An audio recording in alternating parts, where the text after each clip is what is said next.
Becoming a Shutterstock contributor is free. You can find the information to do that on shutterstock.com, or if you want to start quickly, in the video tutorial you can find on my course, where there are dozens of lessons that explain how to make more money by selling your photos and videos online.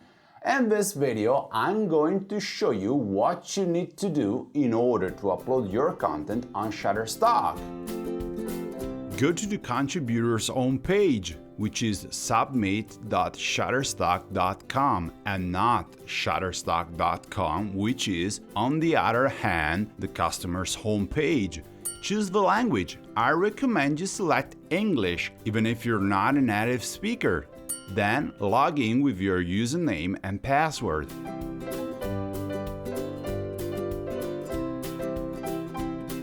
You land on your dashboard. On this page is all your information, starting from the sales you've had since your sign-up date.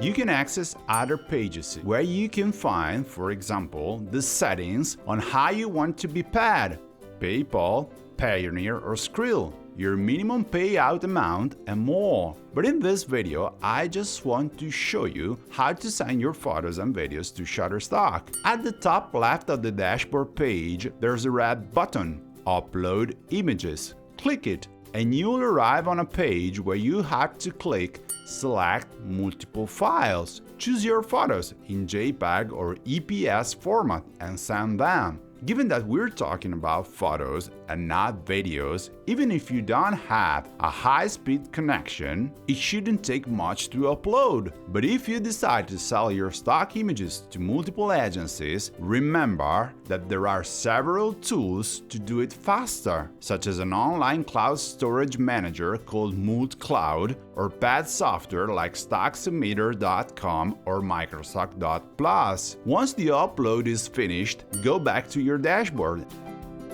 and click Not Yet Submitted. You'll find all the files you have uploaded. In my case, given that this is only a test, there is still a 0, but in your case, another number will appear. At this point, by clicking on the number, you'll arrive on a page where you have to insert titles and keywords of your stock images. I won't explain how to do that, since I do this in depth in my course. What I want to tell you, especially if you're a newbie, is that in the microstock business, the description usually is more important than the quality of the photo in order to sell. For this reason, good photographers sometimes sell much less than geeks. That's why many say that Microstock is a scam, but my dashboard shows that this is not true at all. You just have to understand that selling is not just about taking great pictures.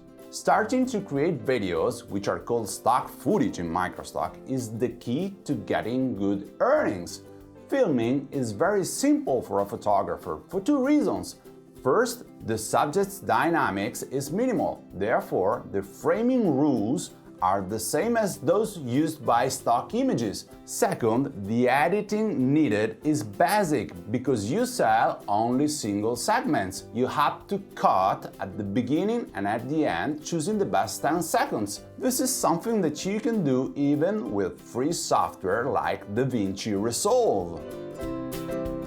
In the Shutterstock dashboard, at the top left, if you click on the arrow integrated in the red button and select Upload Videos, you cannot start uploading, as shown in this message. To send your stock footage to Shutterstock, you have to use your favorite FTP software. If you don't have one, I recommend you use FileZilla, which is free. On FileZilla, select the File Site Manager, then enter free settings, ftp.shutterstock.com as host, and insert the same ones you use to log in on Shutterstock for username and password.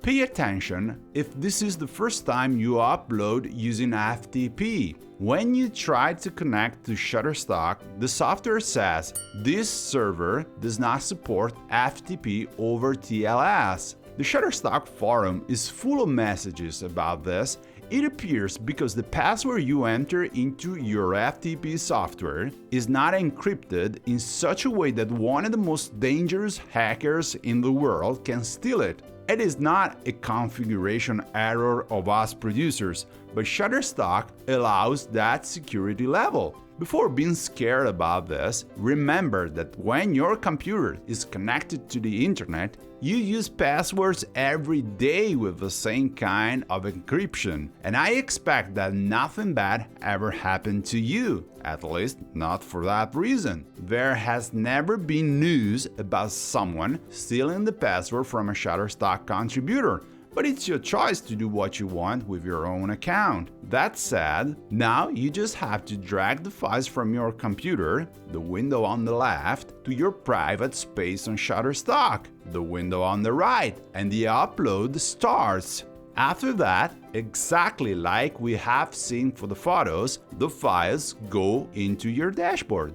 To see them, you have to click on Video, and next to Not Yet Submitted, you will find a number concerning the quantity of videos you send and that you have to describe. Remember what I said before about the importance of titles and keywords for sales. If you don't think that the description is crucial, just keep on publishing your photos or videos on social networks for free. You will save a lot of time, as with Microstock you won't earn more than a few dollars per month. Stock images and stock footage help me make a lot more money and understand what to do to launch other digital projects to create the job I wanted to do. To do that, over the years, I learned how to be professional, and creating good titles and keywords was part of it, because improvising leads you to nothing good.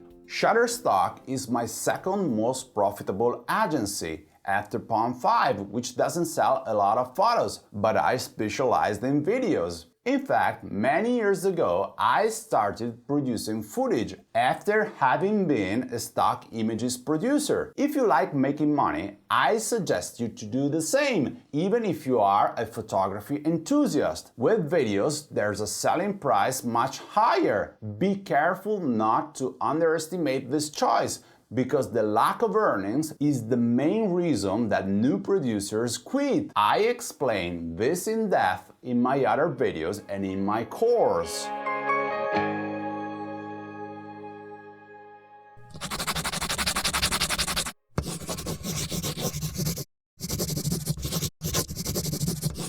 Microstockguru.com